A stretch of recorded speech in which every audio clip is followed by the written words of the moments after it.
இன்னைக்கு வீடியோ நான் ஸ்டார்ட் பண்ண போகிறதே ஒரு ரொம்ப இம்பார்ட்டண்ட்டான கேள்வி. எல்லாருக்கும் இது இருக்குது, எனக்கும் அது இருந்துச்சு. ஆத்மா, நம்ம ஆத்மா ஏன் இந்த உடம்புக்குள்ளே போயிட்டு நம்ம பண்ணுற பாவங்கள் எல்லாம் சுமந்துக்கிட்டு இருக்கு? இந்த ஆத்மா பிறவிங்கிற சுழற்சியில் ஏன் திருப்பி திருப்பி மாட்டிக்கிட்டு இருக்கு? நீங்கள் ரொம்ப நல்லவங்களாகவே இருந்தாலும் நீங்கள் கஷ்டப்படுறீங்களா? இல்லை உங்கள் முன்னாடி ஒரு கெட்டவனாகவே இருந்தாலும் ரொம்ப சந்தோஷமாக இருக்கானா? எல்லாரும் பொதுவாக சொல்கிறது என்ன தெரியுமா? நிறைய பேர் ஒத்துக்க மாட்டாங்க, ஆனால் இதுதான் எல்லாருமே சொல்கிறது. என்னன்னா, அவன் போன ஜென்மத்தில் ரொம்ப புண்ணியம் பண்ணியிருப்பான், அதனால அவன் இந்த ஜென்மத்தில் ரொம்ப சந்தோஷமா இருக்கான். அவன் கெட்டவனாகவே இருந்தாலும், கெட்டது பண்ணிகிட்டே இருந்தாலும் ரொம்ப சந்தோஷமா எல்லாத்தையும் அவன் பார்த்துருப்பான், எல்லாத்தையும் ஆண்டு அனுபவிச்சிருப்பான். நீங்கள் நல்லவனாகவே இருந்தாலும், எல்லாருக்கும் நல்லது பண்ணாலும், உங்களுக்கு நல்லது பண்ணுறதுக்கு ஒருத்தனும் வரமாட்டான். அப்போ என்ன சொல்லுவாங்க? நீ நல்லவனாகவே இருந்தாலும் போன ஜென்மத்தில் நீ ஏதோ பெரிய பாவம் பண்ணியிருக்க அப்படின்னு சொல்லுவாங்க. இது மேலாப்பில் சொல்கிறாங்க. இது எனக்கும் இந்த கொஷின் ஹிட் ஆச்சு. அப்போது நான் இதை தேடி போக ஆரம்பித்தேன், இதை நான் புரிஞ்சிக்க ஆரம்பித்தேன், தெரிஞ்சவங்க கிட்ட இதை பற்றி புரிஞ்சவங்க கிட்ட கேட்க ஆரம்பித்தேன். இன்றைக்கி ஃபுல்லாக இந்த வீடியோ இதை பற்றி தான் போகுது. ஆத்மாக்கள் இந்த பிறவிங்கிற சுழற்சியில் எப்படி மாட்டிக்கிட்டு இருக்கு, ஏன் மாட்டிக்கிட்டு இருக்கு, மொத்தமாக 3 டைப் ஆஃப் ஆத்மாஸ் ஏன் இந்த பூமிக்கு வருது, எல்லாத்தையும் எனக்கு டீட்டெயிலாக பார்க்கலாம். நான் உங்ககிட்ட கேட்குறது ஒன்று தான். இந்த வீடியோ பார்க்கும்போது சப்ஸ்கிரைப் பண்ணாமல் நிறைய பேர் பார்க்குறீங்க. நீங்கள் பண்ணுற ஒவ்வொரு சப்ஸ்கிரைப், ஒவ்வொரு கமெண்ட், ஒவ்வொரு லைக், ஒவ்வொரு ஷேரும் என் சேனலுக்கும் ஹெல்ப்ஃபுல்லாக இருக்கும், எனக்கும் ஹெல்ப்ஃபுல்லாக இருக்கும் நான் அடுத்த கட்டத்துக்கு போகிறதுக்கு. இந்த மாதிரி நாலேஜை தேடி நானும் உங்களுக்கு கொண்டு வந்து சேர்ப்பேன். நான் வேறு எதுவுமே கேட்கல, சப்ஸ்கிரைப் பண்ணிட்டு பாருங்கள். அரிது அரிது மானிடனாய் பிறந்தல் அரிது அப்படின்னு ஔவையார் சொல்லியிருக்காங்க. அதாவது மனுஷனாக பிறக்கிறது ரொம்ப கொடுத்து வச்சிருக்கணும். நம்ம புழுவா, பூச்சியா, ஈயா அப்படி இல்லாமல் மனுஷனாக பிறக்கிறதே ஒரு அபூர்வம் அப்படின்னு ஔவையார் சொல்லியிருக்காங்க. அது ஒரு பக்கம் இருக்கட்டும். இன்னொரு பக்கம் என்ன சொல்கிறாங்கன்னா, மொத்தம் 3 டைப் ஆஃப் ஆத்மா இந்த பூமிக்கு வருது. ஒன்று அதோட நிறைவேறாத ஆசைகளை தீர்த்துக்கிறதுக்கு இந்த பூமி தான் ஒரு இடம் அப்படின்னு சொல்கிறாங்க. இன்னொரு டைப் ஆஃப் ஆத்மா தன்னைத்தானே மேம்படுத்தி அடுத்த லெவலுக்கு போகிறதுக்கு இந்த பூமிக்கு நல்ல கர்மாக்களை செஞ்சு அடுத்த லெவலுக்கு போகணும் அப்படிங்கிற ஒரு ஆத்மா. 3வது டைப் நம்மளோட பாவ கர்மங்கள் நம்ம செஞ்சுருப்போம் போன ஜென்மத்தில், அதுக்கு முந்தின ஜென்மத்தில். நம்ம எத்தனை ஜென்மம் எடுத்திருப்போம்? 7 ஜென்மம் கிடையாது, அதுக்கு வேற ஒரு ரீசன் இருக்குது. 7 ஜென்மம் சொல்கிறது நம்ம எவ்வளோ ஜென்மம் எடுத்திருந்தாலும் எல்லா ஜென்மத்திலும் பண்ண பாவங்களை நம்ம இந்த பூமியில் கழிக்கணும். அதுக்கு நம்ம எத்தனை பிறவிகள் எடுக்கணும்னு கூட தெரியாது. அந்த பிறவிங்கிற சுழற்சியில் நிறைய பாவங்கள் செஞ்சவங்க மாட்டிப்பாங்க. நம்ம எவ்வளோ நல்லது செஞ்சுருக்கோம், எவ்வளோ கெட்டது செஞ்சுருக்கோம்னு ஏதாவது மீட்டர் இருக்கா? நம்மளால அதை பார்க்க முடியாது. பட் ஏன் நம்ம சித்தர்களோட வழியில் போனோன்னா நம்மளுக்கு அது புரிய ஆரம்பிக்கும். அதாவது என்ன சொல்கிறாங்கன்னா, நம்ம பிறக்கும் போதே 7 திரைகளோட தான் பிறக்கிறோம். 7 திரைகள்னால் நம்ம அறியாமை, நம்ம போன ஜென்மத்தில் என்ன பண்ணோம், நம்மளுக்கு என்னென்ன பாவங்கள் எதுவுமே நம்மளுக்கு தெரியாது, எல்லாமே மறைஞ்சிருக்கும். இப்போ இந்த ஜென்மத்தில் பிறக்கும் போது நம்ம எல்லாமே புதுசாக தான் பார்ப்போம். ஆனால் சித்தர்கள் சொன்ன மாதிரி அவங்களோட வாழ்க்கை மேம்பட்டு அவங்க எப்படி போனாங்களோ அதே மாதிரி நம்ம டிசிப்ளின்டாக நம்ம ஒரு ஹையர் ஃப்ரீக்வன்சியில் நம்ம வச்சுக்கிட்டா நம்ம மெடிடேஷனில், கிரியா யோகா எல்லாத்தையும் சொல்லி கொடுத்துட்டு தான் போயிருக்காங்க. இதெல்லாம் பண்ண ஒவ்வொரு திரைகளாக விலகும் அப்படின்னு சொல்கிறாங்க. இந்த ஒவ்வொரு திரைகளாக விலக நீங்கள் ஏன் இந்த பூமிக்கு வந்திருக்கீங்க, நீங்கள் கஷ்டப்பட்டுட்டு இருந்தீங்கன்னா ஏன் கஷ்டப்பட்டுட்டு இருக்கீங்க அப்படிங்கிறது உங்களுக்கு புரிய ஆரம்பிக்கும். உங்களோட பாவத்தை நீங்கள் கழிக்க ஆரம்பிக்கலாம்.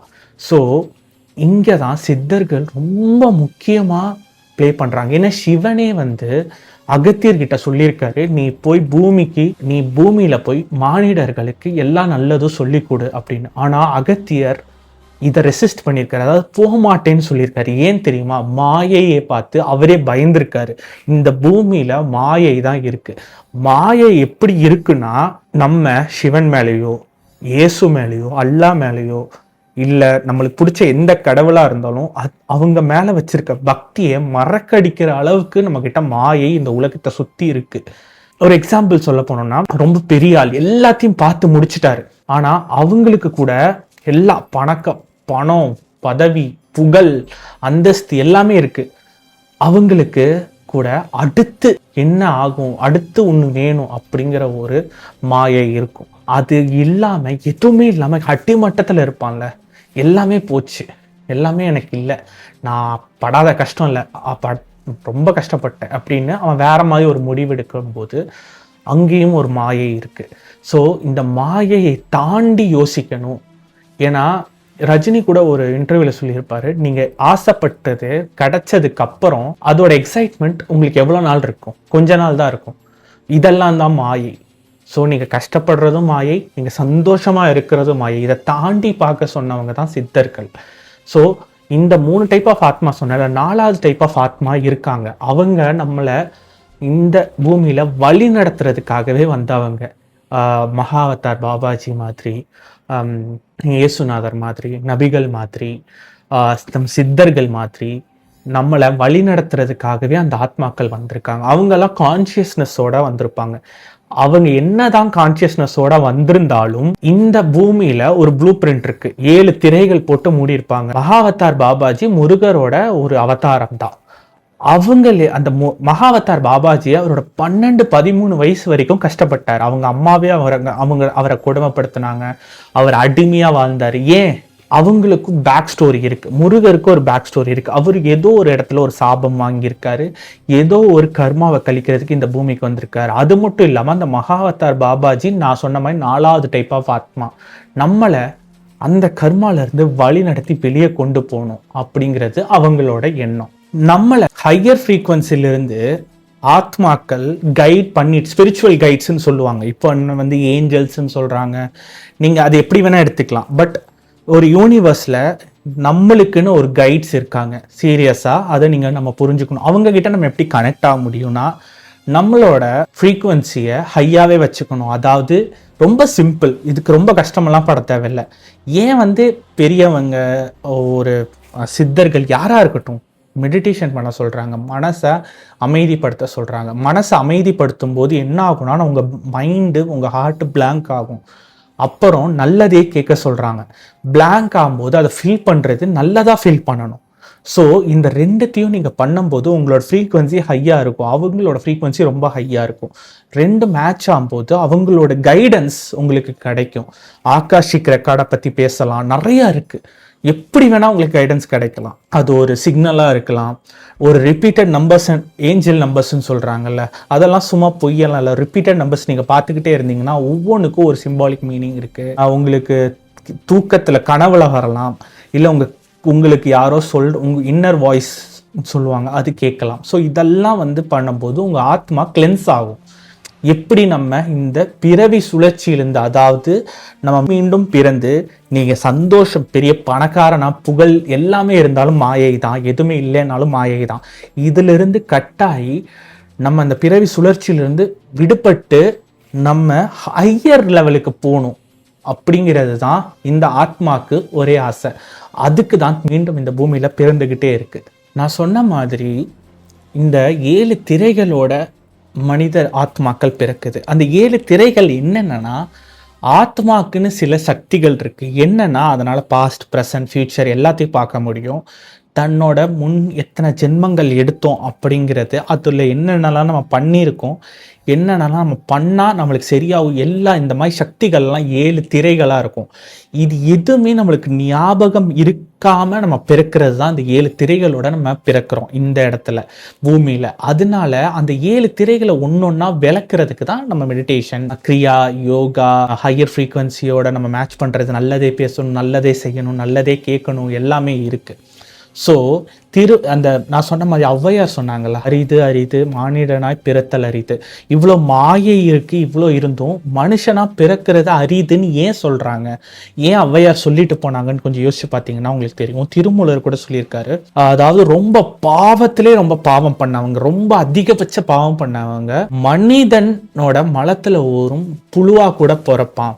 அப்போது யோசிச்சு பாருங்க, அந்த அருவருப்பு தக்க விலங்கினங்கள் எல்லாமே வந்து உயிரினங்கள் எல்லாமே கான்ஷியஸ்னஸோட பிறக்குது. அதாவது அவங்க யார், அவங்க என்னென்ன தப்பு பண்ணாங்க, அவங்களுக்கு ஏன் இப்படி ஒரு பிறப்பு இருந்துச்சுன்னு அவங்களுக்கு ஞாபகம் இருக்கும். அது எவ்வளோ பெரிய கொடுமைன்னு சொல்லுங்க தெரியுமா? ஏன்னா அவங்களால ஒன்றும் பண்ண முடியாது. அவங்க அந்த பிறவி எடுத்துட்டாங்க. அந்த புழுவா, பூச்சியா, அந்த அருவருப்பு தக்க அந்த உயிரினமா, யாருமே பார்க்க தகாத, அவங்க வாழக்கூடிய சூழ்நிலையே அவ்வளோ கேவலமா இருக்கும். ஏன்னா அவங்களுக்கு அந்த அறிவு இருக்கும். அவங்களுக்கு போன ஜென்மத்தில், அதுக்கு முந்தின ஜென்மத்தில் நம்ம என்ன பாவம் பண்ணோங்கிற ஒரு நினைவுகளோட அவங்க பிறப்பாங்க, கான்சியஸ்னஸோட. ஆனால் மனிதன் நான் பிறக்கிறவன் எதுவுமே இல்லாமல் ஃப்ரெஷ்ஷாக அவன் மெமரி ரீசெட் ஆன மாதிரி பிறப்பான். ஸோ இங்கிருந்து நம்ம ஹையர் கான்சியஸுக்கு போகிறதுக்கு நம்ம புரிஞ்சுக்கிட்டா நம்ம இந்த சுழற்சி, இந்த பிறப்புங்கிற சுழற்சியை கட் பண்ணிவிட்டு நம்ம ஹையர் கான்சியஸுக்கு போக முடியும். அப்படிங்கிறது தான் இந்த அரிது மானிடனா பிறத்தல் அரிது. ஏன்னா அவ்வளோ கேவலமாக போகாமல் நம்ம ஏதோ ஒரு அளவுக்கு புண்ணியம் பண்ணனால தான் மனுஷனாக பிறந்திருக்கோம். இந்த மனுஷனாக பிறந்து நம்ம என்னென்ன பண்ணுறோமோ அதை தான் அடுத்த ஜென்மத்தில் நம்ம ஒன்றா மறுபிறவி எடுப்போம், இல்லைனா நம்மளோட ஹையர் கான்சியஸ்னஸை நம்ம ஸ்பிரிச்சுவல் கைடாக போய் சேருவோம். இப்போ நான் உங்ககிட்ட சொல்கிறேன், நம்ம இந்த ஆத்மாக்கள்லாம் ஃபஸ்ட்டு எங்கிருந்து வந்தாங்க அப்படின்னு உங்களுக்கு தெரியணும்னா, பரம்பொருள், அதாவது எல்லாத்துக்கும் முன்னாடி ஒரு சோர்ஸ், நீங்கள் சோர்ஸ் பீயிங்னு சொல்லலாம், அதிலிருந்து விழுந்த சிறு துகள்கள் தான் இந்த நம்மளோட சோல்ஸ். ஸோ இதோட ஒரே வேலை என்னன்னா, திருப்பியும் நம்ம அந்த பரம்பொருளுக்கிட்டே போகணும். அதாவது எங்கிருந்து நம்ம வந்தோமோ அங்கேயே நம்ம திருப்பி போகணும். ஸோ நீ சும்மா வந்துட்டு அப்படி போயிட முடியாது. அதுக்கு தான் நிறைய படிநிலைகள் இருக்கு. அதனால தான் சொல்றாங்க நம்மளுக்கு 7 ஜென்மம் அது கிடையாது, கோடான கோடி ஜென்மம் எடுத்திருக்காங்க. இது எப்படி எனக்கு புரியுது, எனக்கு தெரிய வந்துச்சுன்னா, எல்லா சித்தர்கள் நூல்களிலையும் நீங்க பார்த்தீங்கன்னா அவங்க சொல்லியிருக்கிறது ஒன்று தான், இந்த ஆத்மாக்கள் ஒரு அணு, அதாவது சிங்கிள் செல் ஆர்கானிசம்ல இருந்து இப்போ இருக்கிற மனிதனோட மல்டி செல் ஆர்கானிசம், அந்த மாதிரி பரிணாம வளர்ச்சியில் எல்லா படிநிலைகளையும் அந்த ஆத்மா கடந்து தான் வந்திருக்கு.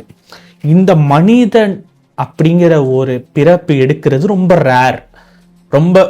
ஏன்னா நம்மனால மனிதனா பிறந்தால் மட்டுமே நம்மளோட பாவ புண்ணிய கணக்கை சமநிலைப்படுத்த முடியும், கர்மாக்களை, பேட் கர்மாஸை கழிக்க முடியும், குட் கர்மாஸை ஆட் பண்ண முடியும். இதே நீங்க கேட்கலாம், இப்போ மனிதனாகிய எனக்கு 6 அறிவு இருக்கு, எனக்கு நல்லது எது கெட்டது எதுன்னு தெரியும், நான் இதுல கெட்டதை கழிச்சிருவேன், நல்லதை ஆட் பண்ணிக்கிட்டே போவேன். இதே சித்தர்கள் சொன்னது, நம்ம சிங்கிள் செல், அந்த மைக்ரோ ஆர்கானிசம், அந்த அமீபா சைஸ்ல இருந்த பிறவியிலிருந்து நம்ம கர்மாவை அடுத்தடுத்த ஜென்மத்துக்கு கேரி பண்ணிட்டே வருவோம். ஒரு பறவையா இருக்கும்போது, ஒரு புழுவா இருக்கும்போது நான் எப்படி கர்மா செஞ்சிருப்பேன் அப்படின்னு நீங்க கேட்கறது, எனக்கும் அந்த கேள்வி வந்துச்சு. அதை நான் எனக்கு தெரிஞ்சவங்க கிட்ட கேட்கும்போது என்னன்னா, இப்போ 6 அறிவு இருக்கிற நம்மளுக்கு நல்லது எது கெட்டது எதுன்னு ஒரு ரூல்ஸ், செட் ஆஃப் ரூல்ஸ் இருக்கு. நம்மளுக்கே தெரியும் எது நல்லது எது கெட்டதுன்னு, யாரும் சொல்லி கொடுக்க வேண்டியதில்லை. ஸோ அதே மாதிரி 5 அறிவு இருக்கிற உயிரினங்கள், 4 அறிவு 3 அறிவு இருக்கிற உயிரினங்களுக்கும் நல்லதுன்னு கெட்டதுன்னு அவங்களுக்குன்னு ஒரு விதி இருக்கும். அதை வச்சு அந்த கர்மாக்கள் ஆட் ஆகிக்கிட்டே போகும். ஸோ மனுஷன் அது ரொம்ப ரேரஸ்ட் ஃபார்ம். பல கோடி ஜென்மங்கள், பல கோடி உயிரினங்கள், பல கோடி எவல்யூஷனை தாண்டி நம்ம மனுஷனா வந்திருக்கோம். இந்த மனுஷன் உடம்புல இருந்து நீங்க திருப்பி பரம்பொருள்கிட்டே போகணுங்கிறது தான் ஒரு அல்டிமேட், ஒரு லாஸ்ட் லெவல், ஒரு கேமிங் மாதிரி வச்சுக்கோங்க. உங்கள் லைஃபோட லாஸ்ட் லெவல், பாஸ் லெவல் நீங்கள் பரம்பொருள்கிட்டே போயிடணும்.